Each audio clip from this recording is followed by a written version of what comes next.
మిత్రులకు శుభోదయం. ఈరోజు ఆధ్యాత్మిక ముఖ్యాంశం దయాసముద్రుడు. దేవుడు దయాసముద్రుడు. సముద్రంలో జలమే కాదు, ఆ నీళ్లలో రకరకాల జీవరాశులు, రాళ్ళు, రత్నాలు, ముత్యాలు ఇంకెన్నో ఉంటాయి. ఆ దేవుడి దయ కోసం ఋషులు తపస్సు చేస్తారు, పామరులు పూజిస్తారు. యోగజీవులు ముక్తి కోసం, భోగజీవులు భుక్తి కోసం పాటుపడటం సహజం. ఏ కోరిక లేకుండా లోక కళ్యాణం కోసం శ్రమించే కర్మజీవే ఆ పరమాత్మకు ప్రేమ పాత్రుడు. కర్మయోగమే శ్రేష్టమని, తనకు కర్మ చేయాల్సిన అవసరం లేకపోయినా లౌకిక దృష్టితో స్వయంగా పనులు చేస్తున్నానని శ్రీకృష్ణ పరమాత్మ చెప్పాడు. నమే పాదాస్తి కర్తవ్యం త్రిషు లోకేషు కించన. ముల్లోకాల్లో నేను చేయాల్సిన పని అంటూ ఏదీ లేదు, పొందదగినది పొందలేనిది అంటూ ఏమీ లేవు. అలాగని పని చేయడం ఆపేస్తే నన్ను చూసి మిగిలిన వాళ్ళు అలా ఖాళీగా ఉంటారంటూ అర్జునుడికి బోధించాడు కృష్ణుడు. లోకానికి ఆదర్శప్రాయుడిగా నిలిచాడు. ఎవరి కర్తవ్యాన్ని వారు నిష్ఠగా చేయాలి, నిజాయితీగా కష్టపడాలి, చేసే పనులన్నింటినీ ఆ పరమాత్ముడికి అర్పితం చేయాలి. ఆ బ్రహ్మాది దేవతలకైనా, పిపీలికాది అల్పజీవులకైనా దేవుడి దయ కావాలి. అందుకు తమ వంతు ప్రయత్నం చేయాలి.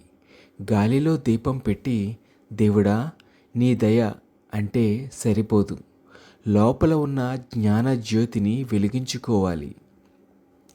తైలధారల ధ్యానయోగ సాధన సాగితే ఆ పరమాత్మ దయ వల్ల జ్ఞానదీపం వెలుగుతుంది.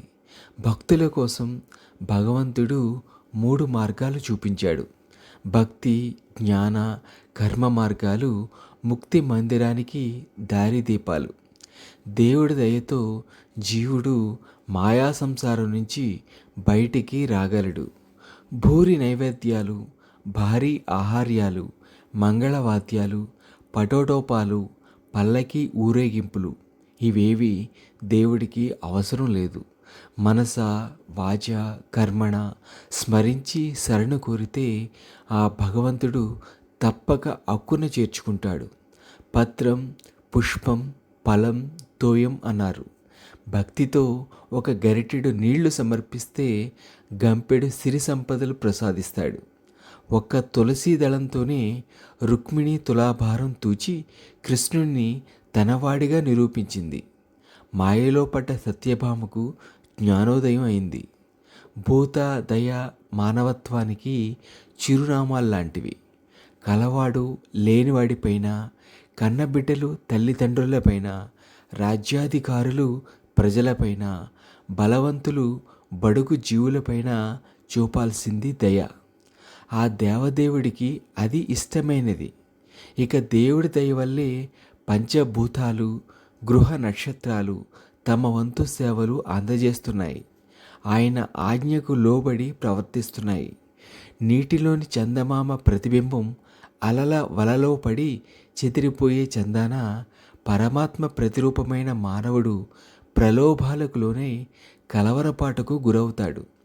దారి చూపడమే కాదు, దారి తప్పిన వారిని తన దారికి రప్పించుకోవడానికి కూడా ఆ దయామయుడు వేచి ఉంటాడు.